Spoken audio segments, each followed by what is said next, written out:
Precipitation. Precipitation होता है जब वाटर फॉल करता है स्काई से। ये इंक्लूड होता है रेनफॉल होता है, स्नो, हेल, स्लीट। जब वाटर ड्रॉपलेट जो होते हैं या आइस क्रिस्टल जो होते हैं क्लाउड में, वो हैवी हो जाते हैं तो फॉल करते हैं अर्थ सरफेस पे, तो ये प्रेसिपिटेशन फॉर्म करते हैं। तो प्रेसिपिटेशन रेन के फॉर्म में होता है, मतलब वाटर ड्रॉपलेट जिसकी साइज लार्जर देन 0.5 mm से ज़्यादा है। ठीक है, ये इस पे कौन कौन से क्लाउड होते हैं? क्यूमुलोनिम्बस क्लाउड, निम्बोस्ट्रेटस क्लाउड और अल्ट्रोस्ट्रेटस क्लाउड रेनफॉल करते हैं।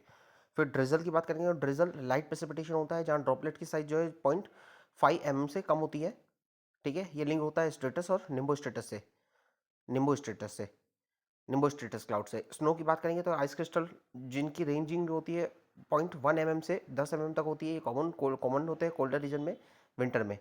स्लीट की बात करेंगे तो ये स्मॉल आइस पैलेट होते हैं, ये फॉर्म होते हैं जब स्नो फ्लैक्स जो है मेल्ट करता है और रिफ्रीज करता है। टिपिकली ये लेस देन 5 mm होते हैं। स्लीट की बात कर लिए, फ्रीज और रिफ्रीज होता है उसमें। हेल की बात करेंगे तो हेल जो होता है ये हार्ड राउंडेड आइस पैलेट होती है, ये ऑफन 5 mm से 50 mm तक होती है।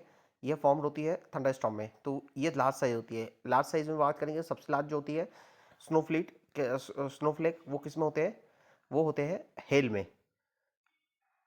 ठीक है, अब हम बात करेंगे फ्रंटल रेनफॉर्म क्या होती है। फ्रंटल रेनफॉल क्या होती है? जब मान लो दो एयर पार्सल है या दो एयर मास है, एक वार्म है एक कोल्ड है, ये वार्म है ये कोल्ड है, तो क्या करेगा? अगर दो कंडीशन होती है, एक तो कोल्ड एयर मास जो है वो फोर्सिबली अपलिफ्ट करेगा वार्म एयर मास को, तो क्यूमुलोनिम्बस क्लाउड का फॉर्मेशन होगा। या तो फिर वार्म एयर मास जो है ना वो एक्टिव होगा सरफेस पे, वो ओवरराइड करेगा कोल्ड एयर मास के, तो भी है ना निम्बो स्टेटस क्लाउड बनेंगे और प्रेसिपिटेशन होगा। तो दोनों कंडीशन में जो है वार्म एयर मास अपलिफ्ट होगा और फ्रंटल फॉर्मेशन होगा, फ्रंटोजेनेसिस जिसे हम कहेंगे, तो इसमें फ्रंटल रेनफॉर्म दोनों केस पे होगी। ठीक है, तो कोल्ड एयर मास नीचे रह जाएगा, वार्म एयर मास ऊपर चला जाएगा। ठीक है, तो इसमें क्या होता है? फॉर्मेशन में कंडेंसेशन, वाटर वेपर। सबसे पहले प्रेसिपिटेशन में कौन कौन से स्टेजेस होती है? तो सबसे पहले जो है वाटर वेपर जो है कूल करता है और टर्न करता है इनटू टाइनी लिक्विड ड्रॉपलेट, जिसे हम कंडेंसेशन बोलते हैं। फिर न्यूक्लिएशन होता है, न्यूक्लिएशन में क्या करता है? ड्रॉपलेट जो है फॉर्म होते हैं अराउंड टाइनी पार्टिकल्स जैसे कि डस्ट और सॉल्ट। फिर थर्ड होता है कोलिजन और कोलेसेंस। वार्म क्लाउड में ड्रॉपलेट जो है कोलाइड करते हैं और मर्ज करते हैं लार्जर ड्रॉपलेट बनाने के लिए, और फॉल एज अ रेन। और बर्जेरॉन प्रोसेस होती है, बर्जेरॉन प्रोसेस जो है कोल्ड क्लाउड्स में होती है। कोलिशन प्रोसेस और कोलेसेंस प्रोसेस जो होती है वार्म क्लाउड में होती है। बर्जेरॉन प्रोसेस जो है कोल्ड क्लाउड में होती है। कोल्ड क्लाउड में आइस क्रिस्टल जो है ग्रो होते हैं by taking water vapour from droplet. ठीक है, forming snow that may melt into rain if it warms, इसे हम बर्जेरन प्रोसेस बोलते हैं। तो बर्जेरन हो गया, कॉलिसेंस हो गया। टाइप ऑफ प्रेसिपिटेशन की बात करेंगे तो फ्रंटल प्रेसिपिटेशन, जब वार्म एयर मास और कोल्ड एयर मास, तो फ्रंट का फॉर्मेशन होता है। ठीक है, और रेनफॉल होती है, हम फ्रंटल रेनफॉल बोलते हैं, यूके में कॉमन है। ओरोग्राफिक रेनफॉल, अगर कोई माउंटेनियस बैरियर आ जाए तो फोर्सिबली अपलिफ्ट करेगा क्लाउड को, ये फोर्सिबली अपलिफ्ट करेगा क्लाउड को, क्यूमुलोनिम्बस क्लाउड का फॉर्मेशन होगा जैसे चेरापूंजी में होता है। ठीक है, तीसरा है कन्वेक्शन रेनफॉल, एक्सेसिव हीटिंग के कारण जो है इवेपोरेशन होता है और क्लाउड बनते हैं, ये इक्वेटोरियल रीजन में होता है। ठीक है, तो इसको हम जो है कन्वेक्टिव रेनफॉल बोलते हैं। इसके बाद बात करेंगे ग्लोबल डिस्ट्रीब्यूशन, रेनफॉल की ग्लोबल डिस्ट्रीब्यूशन। तो इक्वेटोरियल रीजन में हाई रेनफॉल होती है क्योंकि वार्म टेम्परेचर रहता है, मॉइस्चर रिच एयर रहती है। सब ट्रॉपिकल रीजन में जो है ड्राई रहता है क्योंकि एयर जो है डिसेंड कर रही है। एयर डिसेंड कर रही है तो क्या होता है कि एडियाबेटिक हीटिंग होती है, जो मॉइस्चर होल्डिंग कैपेसिटी एयर की बढ़ जाती है और मॉइस्चर कंटेंट जो वो कम हो जाता है, रिलेटिव ह्यूमिडिटी कम हो जाती है, तो यहाँ ड्राई रहता है। फिर मिड लेटीट्यूड की बात करेंगे तो यहाँ प्रेसिपिटेशन जो है इन्फ्लुएंस होता है फ्रंट से और साइक्लोन से। पोलर रीजन में लो प्रेसिपिटेशन रहता है, मोस्टली स्नो के फॉर्म में रहता है, कि कोल्ड रीजन है जहाँ लेस मॉइस्चर है, इवेपोरेशन कम होता है तो लेस मॉइस्चर है यहाँ। इसके बाद हम बात करेंगे क्लाउड बस्ट। तो क्लाउड बस्ट क्या होता है? क्लाउड बस्ट जो है एक्सट्रीमली इंटेंस और सडन रेनफॉल इवेंट है। ये टिपिकली अकर होती है स्मॉल ज्योग्राफिकल एरिया में, शॉर्ट टाइम के लिए होती है, usually less than 1 hour. Rainfall जो है 100 mm से ज़्यादा होती है पर 1 घंटे में। ये इवन एक्सीड कर सकती है 200 mm 1 घंटे में पर आवर। ठीक है, often lead to flash flood होता है, इससे लैंडस्लाइड होती है, हैवी डिस्ट्रक्शन होता है स्पेशली माउंटेनियस रीजन में। ये अकम्पनी हो सकता है थंडर और लाइटनिंग से अकम्पनी हो सकता है। कैसे होता है? ये होता है जब वार्म मॉइस्ट एयर जो है रैपिडली राइज करे, फॉर्म करे क्यूमुलोनिम्बस क्लाउड। रैपिड कंडेंसेशन के कारण हाई एल्टीट्यूड में मैसिव अमाउंट जो मॉइस्चर जो है वो ट्रैप्ड हो जाते हैं। जब ये सैचुरेटेड क्लाउड जो है वो होल्ड नहीं कर सकते अपने मॉइस्चर को, और लोकल कंडीशन जो है प्रिवेंट करती है अगर उसको डिस्पर्स करने के लिए, तो ये रिलीज होता है, ऑल वाटर रिलीज करता है एक ही टाइम पे, जिसे हम क्लाउड बस्ट कहते हैं। ये हिमालय जो है एरिया जो है मोर प्रोन है टू क्लाउड बस्ट क्योंकि ओरोग्राफिक इफेक्ट है, माउंटेनियस रीजन है, फोर्सिबली अपलिफ्ट करता है। इसके अलावा स्टीप टेरेन है तो एक्सीलरेट करता है अपलिफ्ट को। मॉइस्ट एयर जो है वो उसका अपलिफ्ट होता है, वर्टिकल अपलिफ्ट होता है क्लाउड का। ठीक है, उसके अलावा monsoon dynamics, strong monsoonal wind जो है वो कैरी करती है अबंडेंट मॉइस्चर जो बे ऑफ बंगाल से आती है और अरेबियन सी से आती है, जो एयर सेचुरेटेड एयर होती है वो आती है यहाँ इसलिए।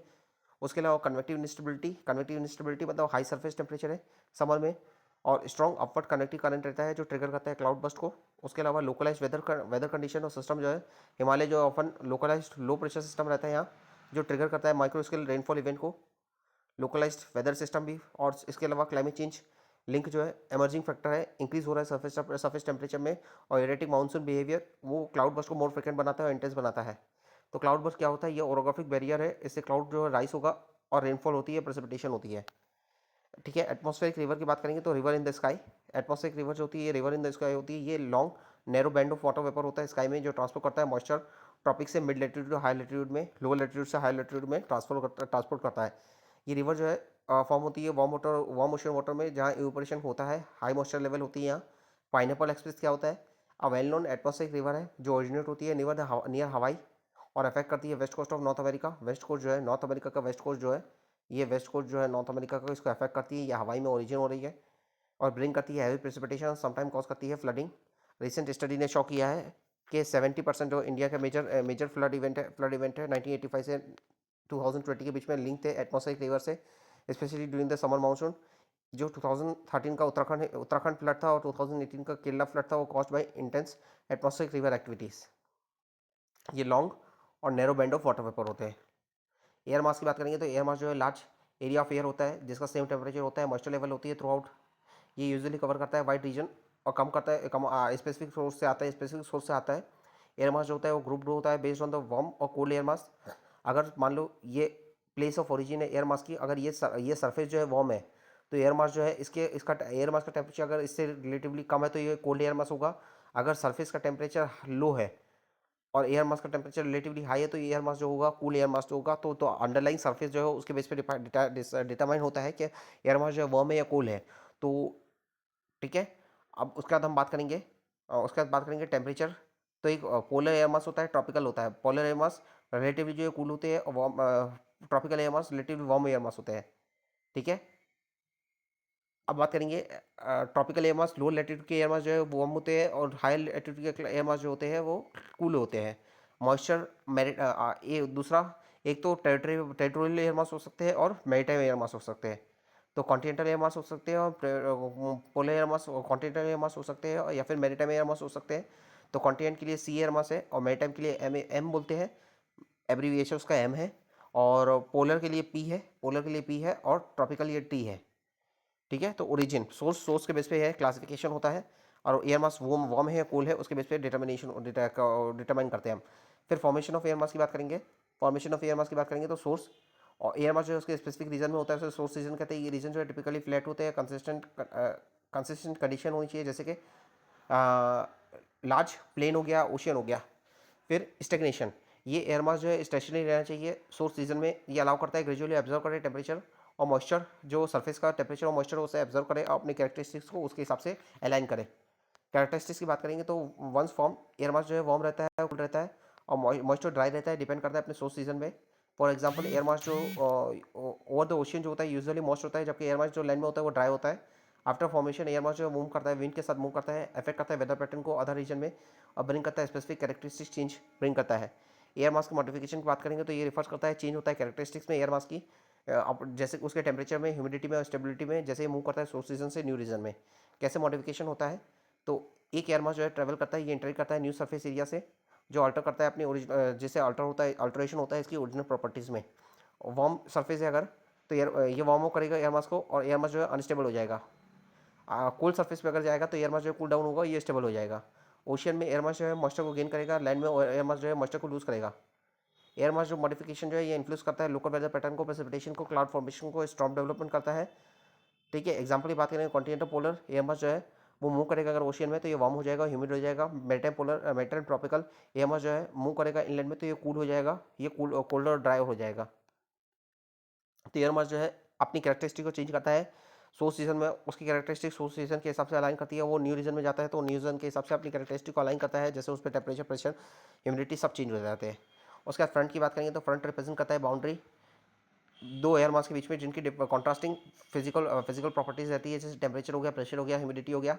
ये ऐड करते हैं zone of transition two air mass के बीच में। कोल्ड फ्रंट होता है, कोल्ड फ्रंट होता है, ये ऑकर होता है जब एयर मास जो मूव कर रहा है, कोल्ड एयर मास जो है वो कोल्ड एयर मास, ये कोल्ड एयर मास है, तो ये कोल्ड एयर मास का जो एंड है ये कोल्ड फ्रंट है, और वार्म एयर मास का जो एंड रहता है वार्म फ्रंट रहता है। अगर कोल्ड एयर मास जो है वो एक्टिव है सरफेस पे, तो कोल्ड फ्रंट बनेगा, ये फोर्सिबली जो है अपलिफ्ट करेगा वार्म एयर मास को, तो इसे हम कोल्ड फ्रंट कहेंगे। ये डेंसर रहता है, कूलर रहता है वार्म एयर मास से, तो ये फोर्सिबली अपलिफ्ट करता है। ये जो है लाइटर एयर जो वार्म लाइट एयर रहती है उसे ये अपलिफ्ट करता है, इससे डेवलपमेंट होता है cumulonimbus क्लाउड का, और ये ट्रिगर करता है थंडरस्टॉर्म को। ये अ, ये जो है मूव करता है डबल स्पीड पे, वार्म फ्रंट से डबल स्पीड पे मूव करता है, इससे ड्रामेटिक वेदर शिफ्ट आते हैं। ठीक है, इम्पैक्ट की बात करेंगे तो ये सडन और सिग्निफिकेंट टेम्परेचर ड्रॉप होता है इससे, क्यूमुलोनिम्बस क्लाउड का फॉर्मेशन होता है, हैवी रेन होती है अकम्पनीड बाय थंडरस्टॉर्म, हेल और लाइटनिंग होती है, गस्टी विंड आती है इसमें, एटमॉस्फेरिक प्रेशर ट्रांजिशन होता है फ्रॉम फॉलिंग टू राइजिंग,